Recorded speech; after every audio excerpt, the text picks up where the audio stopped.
United States of అమెరికాకి భారతదేశానికి యుద్ధం వస్తే పరిస్థితి ఏంటి? ఇదేదో కల కాదండి. డొనాల్డ్ ట్రంప్ లాంటి వ్యక్తి ఈ ప్రపంచాన్ని ఏలుతున్నప్పటికీ ఎవ్వరికీ రక్షణ ఉండదు. ఏ దేశాన్ని ఆయన క్షమించడు. వెనిజులా అధ్యక్షుడిని అరెస్ట్ చేయడం దగ్గర నుండి ఈవెన్ బ్రిటన్, ఫ్రాన్సు తనకు అంటే యునైటెడ్ స్టేట్స్ ఆఫ్ అమెరికా శ్వేత జాతీయులు వైట్ రేస్ ఉన్న దేశానికి జన్మనిచ్చిన యూరోపియన్ దేశాలకి కూడా ఆయనకి ఈరోజు శత్రువే. గ్రీన్లాండ్ లాగేసుకుంటానంటున్నాడు. ఆయనకి ఎవ్వరికీ ఇష్టం ఉండదు. ఇలాంటి డొనాల్డ్ ట్రంప్ ఉన్నప్పుడు అమెరికాకి ఇండియాకి యుద్ధం రాదు అంటే ఎవ్వరూ నమ్మరు. యుద్ధం వచ్చే అవకాశాలు చాలా ఎక్కువ ఉన్నాయి. 1971లో భారతదేశం యుద్ధం జరిగేటప్పుడు, బంగ్లాదేశ్ యుద్ధం సమయంలో యునైటెడ్ స్టేట్స్ ఆఫ్ అమెరికా భారతదేశం మీదకే తన ఎయిర్ క్రాఫ్ట్ క్యారియర్లైన ఎయిర్ బేస్ అంటే యుఎస్ఎస్ ఎంటర్ప్రైజ్ని మన అరేబియా సముద్రంలోకి పంపింది, బే ఆఫ్ బెంగాల్ దగ్గరికి పంపింది. అప్పుడు మన మీద అటాక్ చేయబోయింది. రష్యా అప్పుడు తన అణుక్షేపణ మిసైల్స్ని న్యూక్లియర్ సబ్మెరైన్స్ ఇక్కడ పంపడం వల్ల ఆగింది. అప్పుడే మన మీద అటాక్ చేయడానికి వచ్చింది. గుర్తుపెట్టుకోవాలి. పాకిస్తాన్తో ఎప్పుడు యుద్ధం జరిగినా దానికి సపోర్ట్ చేసింది. ఈవెన్ పాకిస్తాన్కి అది ఎప్పుడు సపోర్ట్. ఈవెన్ ఆపరేషన్ సింధూర్ అప్పుడు కూడా ట్రంప్ దానికి లోన్ ఇచ్చారు. గుర్తుపెట్టుకోవాలి.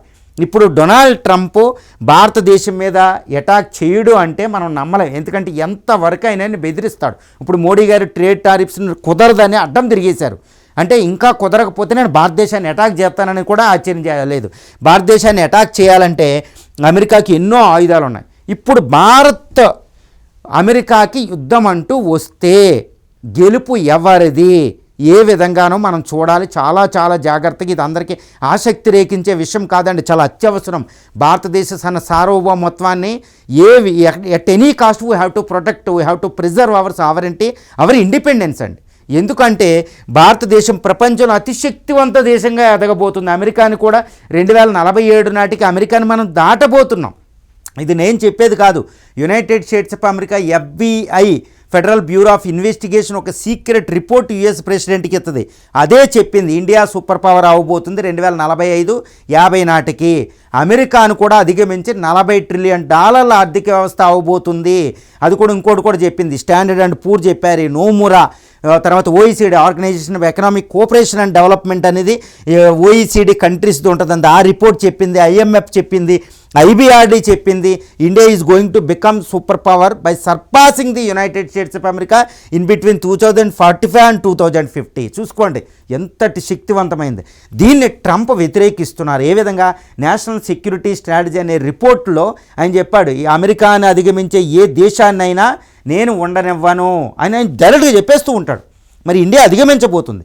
కానీ ఇండియా కోసం డైరెక్ట్గా ఎందుకు చెప్పలేదు అంటే ఇండైరెక్ట్గా చెప్పాడు, ఇంప్లిసిట్గా, పరోక్షంగా. అదేంటి? చైనాను అడ్డుకోవాలి. ఇప్పుడు అర్జెంటుగా చైనాను అడ్డుకోవాలంటే ఇండియా సహకారం కావాలి. అందుకే ఇండియాని వాడుకొని క్రష్ చేయడం అనమాట.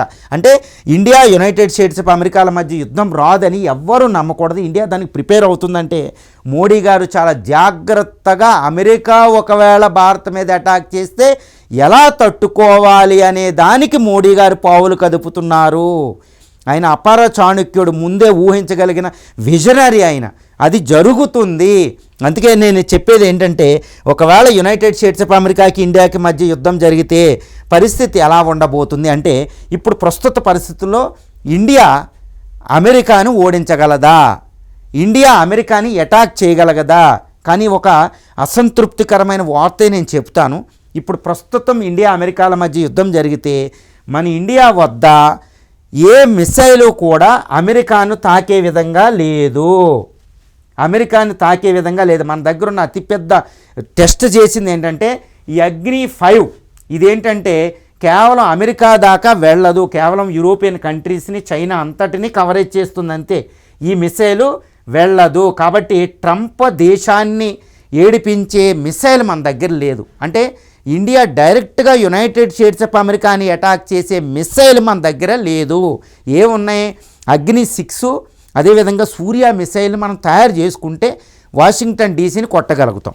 ఇప్పుడు ప్రపంచంలో మనకి ఏంటంటే యునైటెడ్ స్టేట్స్ ఆఫ్ అమెరికా భారతదేశానికి యునైటెడ్ స్టేట్స్ ఆఫ్ అమెరికా ఎంత దూరంలో ఉంటుందంటేనండి, మొత్తం భారతదేశానికి అమెరికా 13,500 కిలోమీటర్ల దూరంలో ఉంది. ఈ పక్క నుంచి ఇటు చూసినా లేదా ఇటు ఇండియా ఇలా పసిఫిక్ మహాసముద్రం నుంచి ఈ వెస్ట్ కోస్ట్ని కొట్టాలన్న 13,500 కిలోమీటర్ దూరం వెళ్ళే మిసైల్ మనకి కావాలి. కానీ మనకు ప్రస్తుతం మిసైల్ ఎక్కడుందండి? ఇది అగ్ని 5 మాత్రమే మనం ప్రయోగించాం. కాబట్టి ఇప్పుడు అమెరికాని ఢీకొనగలిగే క్షిపణులు మన దగ్గర లేవు. కానీ యునైటెడ్ స్టేట్స్ ఆఫ్ అమెరికాలో ఉండే తన మైన్యూట్ మ్యాన్ 3 ద్వారా ఇండియాలో న్యూఢిల్లీ అన్ని సిటీలను అది కొట్టగలిగింది. రెండో విషయం ఏంటంటే యునైటెడ్ స్టేట్స్ ఆఫ్ అమెరికాకు ఉన్న అతిపెద్ద అస్త్రాలు ఏంటంటే ఇండియా చుట్టూరు మోహరింపులు ఉన్నాయి. దానికి ఇండియా దగ్గర దాకా అది రావాల్సిన అవసరం దానికి లేదండి. ఇండియా చుట్టూరు దానికి ఆర్మీ బేస్లు ఉన్నాయి. ఇప్పుడు గల్ఫ్ రీజన్లో సుమారు 30 ఆర్మీ బేస్లోని 50,000 ఆర్మీ ఇక్కడ ఉందన్నమాట. తర్వాత ఇండియా కింద డిగో గార్చి వందలాది న్యూక్లియర్ మిసైల్స్ ఉన్నాయి. మైన్యూట్ మ్యాన్ అని B-2 బాంబర్స్ ఉన్నాయి. వీటి ద్వారా న్యూఢిల్లీకి ఎక్కుపెట్టి ఉందన్నమాట. తర్వాత ఇక్కడ ఆస్ట్రేలియా దగ్గర దానికి బేస్లు ఉన్నాయి. తర్వాత గాములు ఇండో పసిఫిక్ కమాండ్ దగ్గర గాము నుండి ఇక్కడికి అటాక్ చేయొచ్చు. తర్వాత ఈ సౌత్ ఈస్ట్ ఏషియాలో కూడా దానికి ఉన్నాయి. జపాన్ దగ్గర బేస్లు ఉన్నాయి. అంటే యునైటెడ్ స్టేట్స్ ఆఫ్ అమెరికా నుంచే రాకుండా మన ఇండియాని ముప్పు తిప్పలకు పెట్టేగలిగే క్షిపణులు ఉన్నాయి. కానీ ఇక్కడ గుడ్ ఏంటంటే ఇండియాని అమెరికా ఈజీగా అటాక్ చేయగలిగింది. ఇండియా దగ్గర అమెరికాని కొట్టే మిసైల్స్ లేవు. అమెరికా మెయిన్ ల్యాండ్ని మనం కొట్టాలంటే ఏం చేయాలి ఇప్పుడు నేను చెప్తాను. దాని ముందు ఇండియా తనను తాను రక్షించుకోగలదు. అమెరికా మొత్తం ఫోర్స్ అంతా ఉపయోగించినా ఇండియా మాత్రం తనకు తాను రక్షించుకోగలిగింది. అంటే India can defend itself. కానీ India cannot offend the United States of America. అంటే మనం దాన్ని అటాక్ చేయలేం. కానీ అమెరికా అటాక్ని తట్టుకుని నిలబడగలిగే డిఫెన్సివ్ ఫోర్స్ రక్షణ మన దగ్గర ఉంది. That is what the good news. But అది సరిపోదు. ఇండియా అమెరికాలకి యుద్ధం వస్తే అమెరికాని మనం కొట్టగలగాలంటే ఇద్దరు బలాలు ఎంతున్నాయో చూద్దాం. ఇండియా ఏం డెవలప్ చేసుకుంటే అసలు మోడీ మైండ్లో ఏముంది, ఏం డెవలప్ చేయబోతున్నారు కొన్ని నెలల్లోనే. నిజంగా చెప్తున్నానండి, మోడీ ఎందుకు రిటైర్మెంట్ అవ్వలేదు? అందరికీ ఒక డౌట్ వస్తుంది. మోడీ 75 సంవత్సరాల తర్వాత రిటైర్డ్ అయిపోవాలి. కానీ నరేంద్ర మోడీ గారు రిటైర్డ్ అవ్వలేదు. అందరికీ ఒక పెద్ద చాయిస్. ఆర్ఎస్ఎస్ కూడా మాట తప్పిపోయింది. 75 సంవత్సరాలు చేయాలి కదా రామధర్మం ప్రకారం. 75 సంవత్సరాలు నేనే అన్నా చాలా సందర్భాల్లో, రామధర్మం ప్రకారం రాముడు అంటే కాదనడు. కానీ ఎందుకు నరేంద్ర మోడీ గారు రిటైర్డ్ అవ్వలేదు అంటే చాలా ఆశ్చర్యమేది. ఇప్పుడు నేను రివీల్ చేయబోతున్నా. ఎందుకంటే డొనాల్డ్ ట్రంప్ ఏ టైంలో ఇండియాని అటాక్ చేస్తాడనే ఒక భయం అండి. డొనాల్డ్ ట్రంప్ అంత డేంజరస్. కాబట్టి ప్రస్తుతం ఇండియాని రక్షించే శక్తివంతమైన పర్సన్ మోడీయే ఆయన డిప్లొమసీని తట్టుకోగలడు. ఎందుకంటే అనుభవం ఉంది. గత 10 సంవత్సరాల నుంచి ప్రైమ్ మినిస్టర్గా 11-12 సంవత్సరాలు ఉండడం వల్ల మనం ట్రంప్ని తట్టుకోగలం. ఇంత వరల్డ్ క్లాస్ లీడర్ మళ్ళీ వెంటనే కొత్త ప్రైమ్ మినిస్టర్తో తట్టుకోలేం. అందుకనే మోడీ గారు రిటైర్డ్ అవ్వకుండా ఇక్కడ పెట్టారు. ఓన్లీ డొనాల్డ్ ట్రంప్ కోసమే. It's a very very important. Global politics, diplomacy, Indian politics అంతా అబ్జర్వ్ చేసి నేను చెబుతున్నా. ఇది అంత ఈజీ కాదండి. ఎందుకంటే చూడండి, ఇప్పుడు యునైటెడ్ స్టేట్స్ ఆఫ్ అమెరికా తన ఎయిర్ బేస్ల ద్వారా ఇండియాని అటాక్ చేయగలిగింది. కానీ ఇండియా డిఫెండ్ చేసుకోగలిగింది. కానీ అమెరికాని మనం కొట్టలేం. కానీ అమెరికా ఎవరికి భయపడుద్ది? చైనా.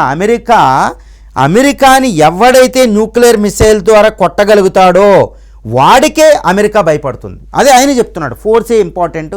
నేను ఫోర్స్ ఉంది కాబట్టి అందరూ భయపడుతున్నారు నాకన్నా ఆయన ట్వీట్లో చెప్తున్నాడు. ఆయన అంటే చైనా జోలికి ఆయన వెళ్ళడు. ఎందుకంటే చైనా దగ్గర న్యూక్లియర్ మిసైల్స్ ఉన్నాయి. ఇది డాంగ్ఫెంగ్ 5, డాంగ్ఫెంగ్ సిరీస్ ఉన్నాయి. నోడాంగ్ మిసైల్స్ నార్త్ కొరియా ఉంది. అందుకే నార్త్ కొరియాని కెలకరు. అమెరికాని కొట్టగలిగింది లాస్ ఏంజల్స్ని ఇమీడియట్గా. రష్యా మనందరికీ తెలుసు, రష్యా జోలికి రారు. గుర్తుపెట్టుకోవాలి.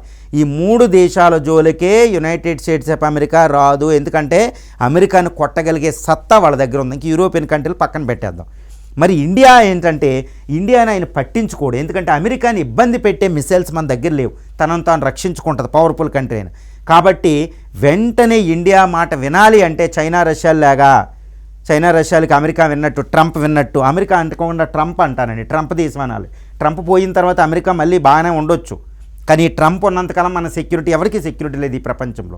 కాబట్టి ఈ ట్రంప్కి భయపెట్టే మిసైల్స్ భారతదేశం దగ్గర కొన్ని కావాలి. ఇప్పుడు దాని జోలికి వద్దాం.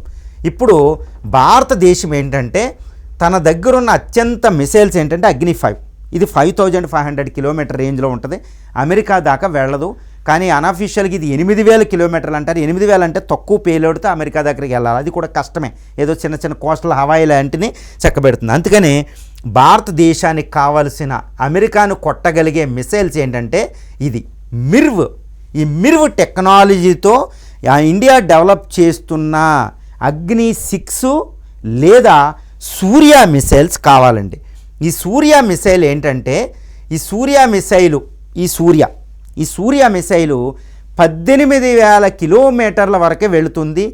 మిర్వ్ టెక్నాలజీతో ఉంటుంది. 5-6 అణు వార్హెడ్లను తీసుకెళ్ళగద్ది లేదా థర్మో న్యూక్లియర్ బాంబ్స్ని తీసుకెళ్ళద్ది. ఇది మన భారతదేశం దగ్గర ఉందన్నమాట. ఇప్పుడు ఇది 27 మ్యాక్స్ స్పీడ్ తోటి వెళ్తుంది. అంటే 33,000 కిలోమీటర్ల స్పీడ్ తోటి వెళ్తుంది. ఇది న్యూయార్క్ సిటీని, అదేవిధంగా వాషింగ్టన్ డీసీని, Los Angeles, Seattle American cities దేన్నైనా భస్మీపటలం చేయగలిగింది. కేవలం ఎంత టైంలో వెళ్తుందో తెలిసిందండి, 23 నిమిషాల్లో అమెరికాని చేరుకోగలిగిద్ది. ఇది మిరువుతోటి వెళ్తుంది కాబట్టి దీన్ని ఆపడం అమెరికాలో ఉన్న ఏ ఎయిర్ డిఫెన్స్ సిస్టమ్కి సరిపోదు. కాబట్టి ఇండియా ఇమ్మీడియట్గా సూర్య దీన్ని, తర్వాత అగ్ని-6 అని 12,000 కిలోమీటర్ల రేంజ్ కూడా, ఈ రెండిట్లు ఇమ్మీడియట్గా పరీక్షించడానికి ప్లాన్ చేస్తుంది. ఇండియా కొన్ని నెలల్లో యూరోపియన్తో ట్రేడ్ అయిన తర్వాత కొన్ని నెలల్లో ఈ ఐసీబీఎంని, అదేవిధంగా ఐసీబీఎం అయిన సూర్య మిసైల్స్ని, ఇంటర్ కాంటినెంటల్ బాలిస్టిక్ మిసైల్ని, అగ్ని-6 రెండింటిని పరీక్షించబోతుంది. అప్పుడు యునైటెడ్ స్టేట్స్ ఆఫ్ అమెరికాకే వార్నింగ్. ఇది మోడీ గారు ఇచ్చే వార్నింగ్ ఏంటంటే అసలు చైనాను కొట్టడానికి అగ్ని-5 సరిపోతుంది. కాబట్టి సూర్య తర్వాత అగ్ని-6ని పరీక్షించాల్సిన అవసరం మనకు లేదు. అది సూర్యాని మిసైల్ ప్రయోగిస్తే అది అమెరికాని కొట్టడానికే అని అమెరికాకి వార్నింగ్ అనమాట. అప్పుడే అమెరికా భయపడుతుంది. అందుకని ఇండియా ఇంతవరకు అలా పెట్టింది. కానీ ఇక్కడ ఒక విషయం, ఇంకొక గుడ్ న్యూస్ ఏంటంటే ఈ సూర్య ఇప్పుడున్న సిమ్యులేషన్ మోడర్న్ టెక్నాలజికల్ ఎరాలో ఈ సిలెంట్ సూర్య అగ్ని-6ని ప్రయోగించకపోయినా అవి రెడీ అయి ఉన్నట్టే భారతదేశం దగ్గర ఈ బీడీఎల్లో, తర్వాత భారత డైనమిక్స్ లిమిటెడ్, డిఆర్డిఓలు ఇవి తయారు చేసి రెడీ పెట్టింది. కాబట్టి అమెరికాను కొట్టగలిగే సత్తా ఉంది. కానీ శత్రువుకు అలా కాదు, మనం ప్రయోగించి ఇదిగో తయారైందని అమ్ముల పొదిలో మాకు ఉందని చెప్పగలిగినప్పుడే శత్రు దేశం భయపడుతుందన్నమాట. ఈ విధంగా మనం తర్వాత ఇంకొక ఆయుధం ఏంటంటే అమెరికాను కొట్టగలిగే ఇంకొక అతిపెద్ద ఆయుధం భారతదేశానికి ఏంటంటేనండి ఈ యొక్క ఈ అణు క్షిపణులు ఒకటి తయారు చేయాలన్నమాట. మనం ఈ అణు క్షిపణులు అంటే న్యూక్లియర్ సబ్మెరైన్ ఇప్పుడు అరిహంత్ క్లాసులో 4వది ఒకటి రాబోతుందన్నమాట. అది 13,000 టన్నులతో ప్రపంచంలో అతి శక్తివంతమైన అణు సబ్మెరైన్లో ఒకటి రాబోతుంది. దాంతోపాటు K6 అది కూడా 12,000 కిలోమీటర్లతో సముద్ర గర్భంలోంచి వెళ్ళే మిసైల్. ఏది యునైటెడ్ స్టేట్స్ ఆఫ్ అమెరికాకి ట్రైడెంట్, రష్యా బొలువా లాగా, తర్వాత చైనాకున్న డాంగ్ ఫ్యాంగ్ కేటగిరీ లాగా అది కూడా మనకు వస్తే సముద్ర అంతర్భాగం నుంచి కూడా అమెరికాని కొట్టగలుగుతాం. ఈ విధంగా యునైటెడ్ స్టేట్స్ ఆఫ్ అమెరికాకి ఇప్పుడు ఆర్మీ పరంగా అది ఫస్ట్ ర్యాంక్లో ఉంది. ఆర్మీ ర్యాంకింగ్లో భారతదేశం 4వ ర్యాంకు. దాని డిఫెన్స్ బడ్జెట్ $1,000 బిలియన్ అయితే భారతదేశానికి సుమారు $86 బిలియన్. సో సైన్యం సరిపడా ఈక్వల్గా ఉంటుంది. ట్యాంక్స్ ఇలా ఉంటుంది. కానీ ఎయిర్ ఫోర్సులు దానికి 13,700 యుద్ధ విమానాలు ఉన్నాయి. భారతదేశానికి కేవలం 3,000 దాకా యుద్ధ విమానాలు ఉంటాయి. దాని దగ్గర చాలా వెనకబడి ఉన్నాం. ఎయిర్ క్రాఫ్ట్ క్యారియర్లు దానికి 17 ఉంటే భారతదేశానికి కేవలం ఉన్నాయి ఎంతో తెలుసండి 2 ఎయిర్ క్రాఫ్ట్ క్యారియర్లు. సబ్మెరైన్ దానికి 70-80 ఉంటే భారతదేశం దగ్గర 18 ఉన్నాయి. కాబట్టి ఇండియా తనకు తాను రక్షించుకోవాలి, అంత శక్తివంతమైన దేశం. కానీ అమెరికాను కూడా అటాక్ చేయగలగాలి, డిఫెండ్ చేసుకోవడం కాదు. అమెరికా డిఫెండ్ చేసుకుంటే అటాక్ చేస్తే మనం డిఫెండ్ చేసుకుంటాం రక్షణ, కానీ దాన్ని అటాక్ చేయగలగాలి. అప్పుడే చైనాకి, రష్యాకి, ఉత్తర కొరియాలకు భయపడినట్టు ట్రంప్ భయపడతాడు. ఇది భారతదేశం కూడా మోడీ రిటైర్డ్ అవ్వకుండా ట్రంప్ కోసం ఉండి వచ్చే కొన్ని నెలల్లో సూర్య అగ్ని-6 మిసైల్ని భారతదేశం పరీక్షించబోతుంది. అది యునైటెడ్ స్టేట్స్ ఆఫ్ అమెరికాకి, అది కూడా డొనాల్డ్ ట్రంప్కి భారతదేశం ఇస్తున్న డైరెక్ట్ వార్నింగ్ అని చెప్పగలుగుతామండి.